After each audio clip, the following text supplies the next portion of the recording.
বিয়ে করে স্ত্রীকে রেখে স্বামী কতদিন বিদেশে থাকতে পারবে সে বিষয়ে নির্দিষ্ট কোনো কঠোর আইন নেই। তবে ধর্মীয় ও সামাজিক দৃষ্টিকোণ থেকে কিছু নির্দেশনা রয়েছে যা সম্পর্কের সুস্থতার জন্য গুরুত্বপূর্ণ। ইসলামী দৃষ্টিকোণ।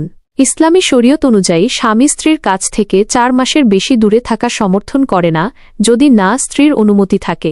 হজরত উমররা তার শাসনামলে এই আইন চালু করেছিলেন যে কোনো বিবাহিত পুরুষ 4 মাসের বেশি সময় স্ত্রী থেকে দূরে থাকতে পারবে না। এর কারণ হল 4 মাসের বেশি দূরে থাকলে স্বামী স্ত্রীর দৈহিক ও মানসিক চাহিদা পূরণ না হওয়ার কারণে বিভিন্ন ধরনের সমস্যা সৃষ্টি হতে পারে, এমনকি গুনাহে জড়িয়ে পড়ার আশঙ্কাও থাকে। তবে যদি স্ত্রীর পূর্ণ সম্মতি থাকে এবং কোনো গুনাহে জড়ানোর আশঙ্কা না থাকে তাহলে স্বামী এর চেয়ে বেশি সময়ও বিদেশে থাকতে পারেন। সেক্ষেত্রে স্ত্রীর অনুমতি অপরিহার্য। সামাজিক ও ব্যবহারিক দৃষ্টিকোণ। সম্পর্কের টানাপোড়েন। দীর্ঘ সময় স্ত্রীকে রেখে